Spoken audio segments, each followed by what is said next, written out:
What's going on, guys? One Chance Gaming back here with another video. Today we are actually going to be starting a series. Been kind of talking to some other people, and through trial and error, I have decided that we are going to do a series I'm calling "Who is the GOAT?" Right? So this is going to be we're going to take all of my players I've made over the year so far. So my locks, my point guards, my centers, all of it, right? We're going to take all of it. We're going to put them into one My League, and we're going to sim their entire careers. And you guys at the end of the series are going to vote on who you think the GOAT is, right? So we've got plenty of different builds. We've got plenty of different shades of. We're going to go through their whole draft process. Kind of some stipulations for this. So this is based off of the current players, including their cap breakers. I also included... I treated it as build specializations are done. So I took, it'd be 2 cap breakers for each specialization. A couple of them have specializations that aren't shooting. Currently, shooting is the one that I have a cap breaker for. I'm almost to the second cap breaker in that. We also treated it as so we get all the badge max pluses, right? So we get the max plus 1 and the max plus 2 for them. And then we are also going to... we're not going to include my Vet 2 cap breakers. I'm not quite there yet. We have about 25% to go. Hopefully that's hit this season. But just kind of a general stipulation on what we're using, right? We're treating it as build specialization is done. Vet 2 is not hit. Level 40 for Season 5 is not hit yet either. But basically all the other cap breakers that would be available are available. The badge max plus 2s, the max plus 1s that you get through level 40, that you get through specialization, all of that is included. So it'll make more sense as we go kind of build by build, but I wanted to give you guys that little, asterisk, disclaimer, however you want to phrase it at the beginning of the video. But I think this is going to be a banger series. If you guys are excited and want more of it, make sure to drop a comment and subscribe, and let's go ahead and get on into it. Alright guys, it is officially time to introduce you to your draft prospects for the 2026 NBA Draft. The first player we're going to be going over is Tony Allen. This is my day 1 build. This is the lock I made to start the year. And it quickly kind of changed up things. But this build we are going to be going to, driving layup is a little bit of a weakness. Driving dunk is immaculate. Close shot is not bad. Very solid mid-range. One of probably, I would say, in the top 20% or so, 15-20% of mid-range shooters in the league. 3-ball might be a little suspect. Free throw's not going to be great. Obviously not a lot of post moves. Next to no pass act. A little bit of ball handle, so maybe be able to isolate a little bit at the end of games. But other than that, the perimeter and the steal are going to be the main thing. So this is hopefully, in theory, going to be one of the guys that is a constant steal leader in this league for many years to come. We will see as, obviously, as the league progresses and we get more guys in. We'll see what happens. I would expect whatever team drafts this guy to put him as their primary defender on pretty much everybody. We will get to see basically this is about as close to Tony Allen as you're going to get. We do also have the speed and agility of a top tier guard, so he should be able to stay with any small guard in the league, and maybe even some of the 6'6" guys. So we will see how that goes. But yeah, this is your first draft prospect, Tony Allen. For your next draft prospect, we have the answer, aka Allen Iverson. This might be one of the most sought after prospects in the entire draft. He does have, I would say, probably the best shooting stats in this draft with a 96 3-ball, 95 mid-range, 89 driving dunk is going to make him one of the top slashers in the league. You also have a guy that has 85 pass act, so he's able to see the floor extraordinarily well, 97 ball handle, and 94 speed with ball. So he is going to be the guy that has the ball in clutch time situations. Have no fear, though. He does have perimeter defense, so he will not be a one-way player on this court. He may not have, the best top-tier defensive stats, like say Anthony Edwards is a two-way guy or anything like that, but he does have more than serviceable stats, and he is also an extraordinarily fast player, so he will be one of the faster guards in the league, hopefully one of the more twitchy guards in the league. I have high hopes for this draft prospect. For our next draft prospect, we have Andre Roberson. Now, he is probably one of the most slept on draft prospects in this year's draft. He does not have what we would call elite standing or driving dunk. However, I think these are definitely more than serviceable, especially if you look at his position averages. He has one of the top standing dunks at his position, and he's about average for his driving dunk. The mid-range and three ball are a little under what you would typically expect out of a small forward in today's NBA. However, this man is one of the top tier defenders in the entire league. We have more than enough interior at his position, a top 111% of perimeter and steal, has one of the best blocks at his position by a mile, can grab rebounds, is a very switchable defender, and he is extraordinarily fast and agile. So not only will he be guarding your taller players, such as Kevin Durant or as maybe a LeBron James, he can guard a Luka, he can guard, the John Morants of the world. He will be one of those guys that you see on the all-time defensive players ever mentioned. Also, as he is currently projected, he will be a multi-time defensive player of the year candidate and an all defensive team candidate as well. Have high hopes for this guy on one end of the floor. We will see how his offensive side develops through his career. For our next draft prospect, easily the tallest player in this draft. Could he be the next rival to Victor Wembanyama? We will find out throughout his career. But this man is 7'4", may not have the greatest driving layup for his position, has easily the top standing dunk for his position, has a very solid driving dunk for a man that is going to be one of the tallest players in the NBA. Amazing close shot. His shooting stats are otherworldly. People this size don't shoot the ball this consistent. 89 three ball, 84 midi, has a good free throw, has a little bit of some post work here. You never know. He might get into his bag a little. Easily a 3-level scorer, can draw some fouls, has good pass accuracy, so he will be able to throw fast breaks. He will be able to assist his teammates. He will get his teammates involved. Don't expect him to be bringing the ball up. That's not his job. That's not his role. He is also an extraordinarily good defensive player. He has great interior, great block. His, perimeter and steal stats, little to be desired, but they're more than better than what his peers are at his position. His rebounding stats are kind of where he falls off a little bit, but again, he's 7'4". He's going to grab rebounds. He's also just has all around the general build, I think, of a guy that is going to average potentially a triple-double in this league. We will see throughout his career, though, as his career progresses. And for your next draft prospect, he is 6'8". He plays the 2. You may know him as T-Mac.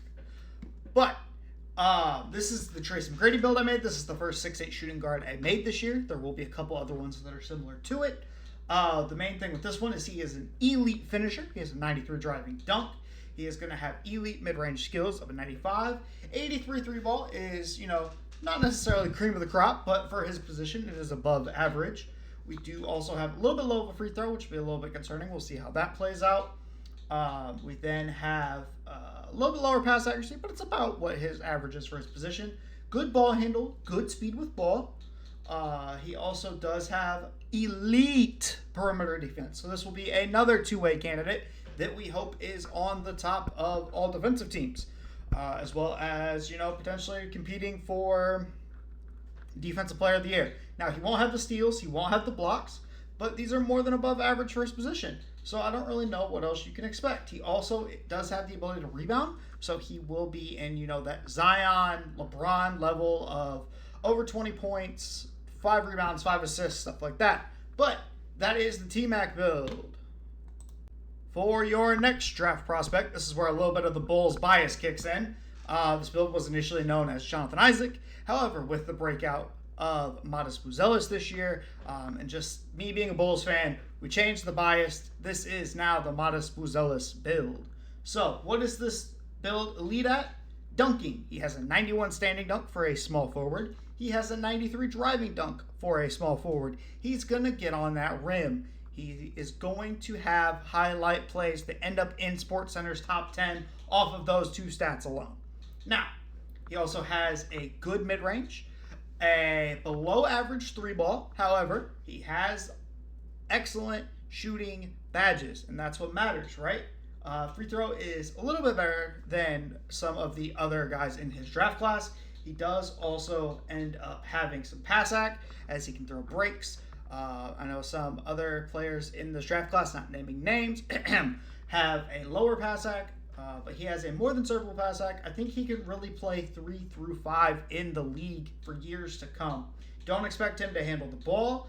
Don't expect him to do a whole lot other than that. But defensively, he is going to be able to guard potentially at least 2 through 5, if not 1 through 5. He has good interior. He has good perimeter. He has a decent steal. He has an amazing block for his position. He also grabs really good rebounds. He's above like the average height for his position. So I think as a small forward, he could potentially, here in 3 to 5 years, be one of the top small forwards in the league.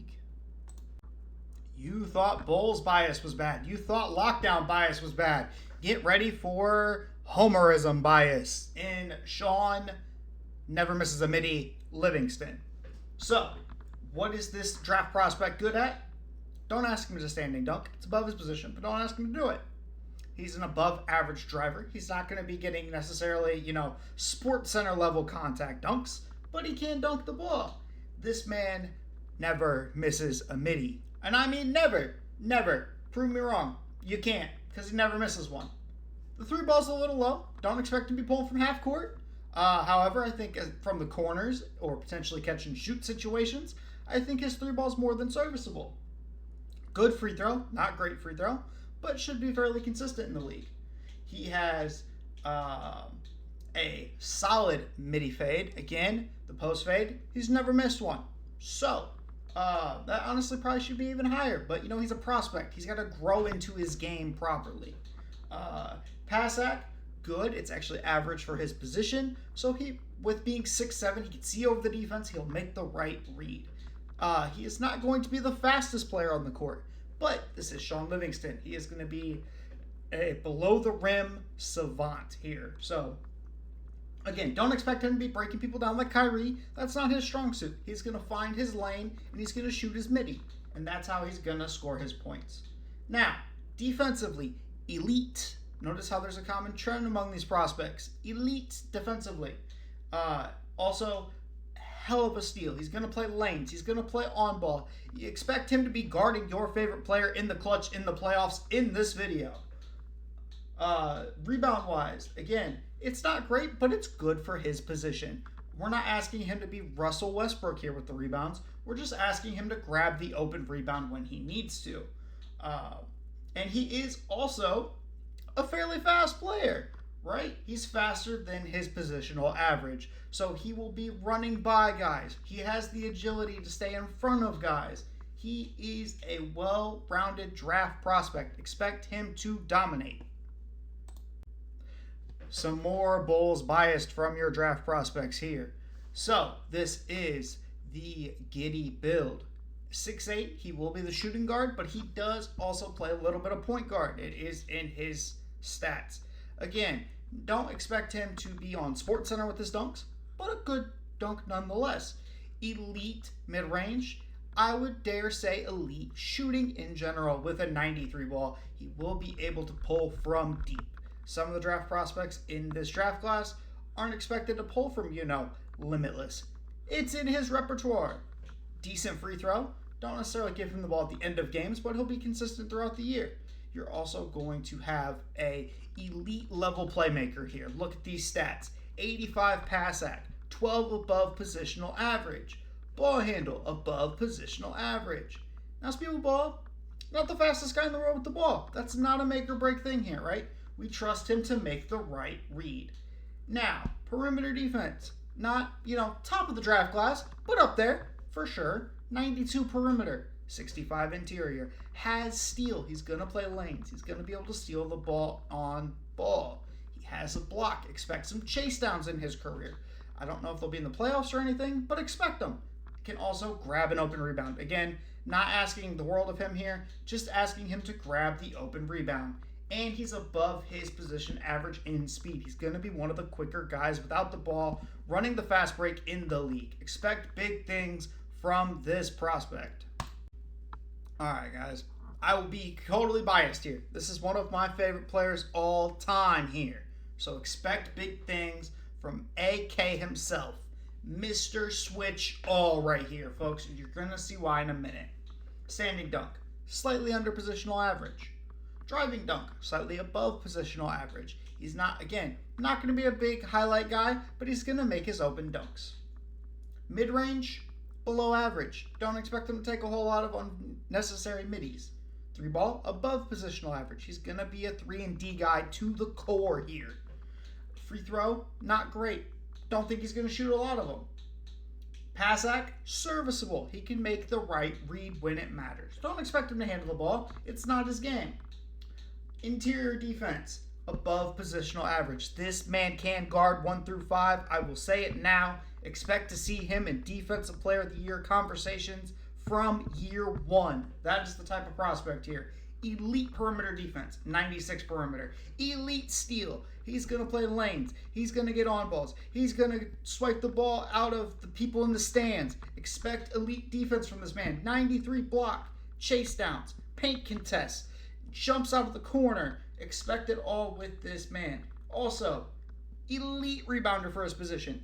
This is why this man, for his entire career, expect to see him at the 3 through 5 in the playoffs for a team when it matters. This man is going to win games here. Expect him to go for his defensive prowess alone. For your next draft prospect, we have one of the top centers in the draft. He may be undersized, but he makes up for it with his raw athletic ability. We have Double O. Standing dunk, well below positional average. However, driving dunk, well above positional average.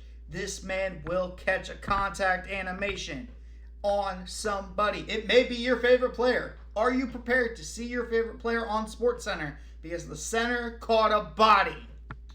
Close shot, not great. Don't expect him to be under the basket doing the Mikan drill. He wants to dunk on your favorite player. Mid-range, not great. 3-pointer, well above positional average. This man is going to be a pick and pop savant. Free throw, not great. Don't expect him to take free throws late in game. Pass act, well above positional average. He can throw a fast break. He can throw the right read out of a short roll. This man is a playmaker. Don't expect him to handle the ball. It's not his game.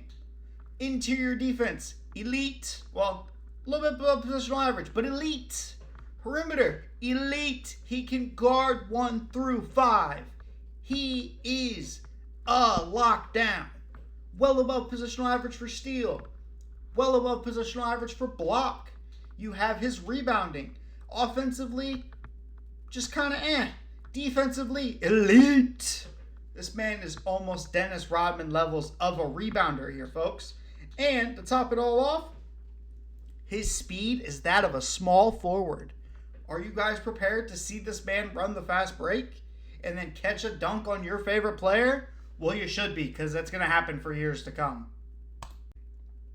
If you have seen any sort of Bulls highlights over the past 15 years, you know this man. He is Jimmy G Buckets.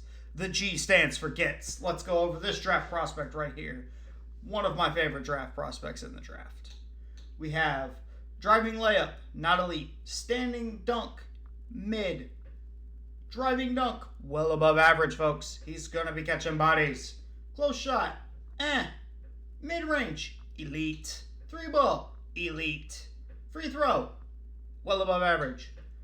Don't expect him to do any post moves. That's not his game, folks.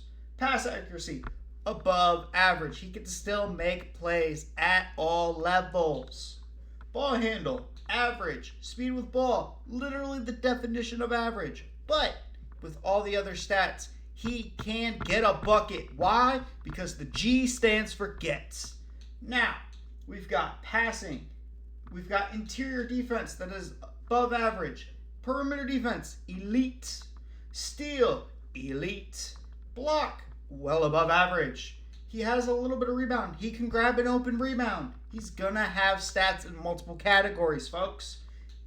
Also, speed, well above average. He's gonna be quick. He's gonna be running down the floor. He's gonna be hitting game winners on your favorite player. Are you prepared to see the Twitter clip of your favorite player getting hit with a midi fade by Jimmy G Buckets and the entire crowd saying the G stands for gets?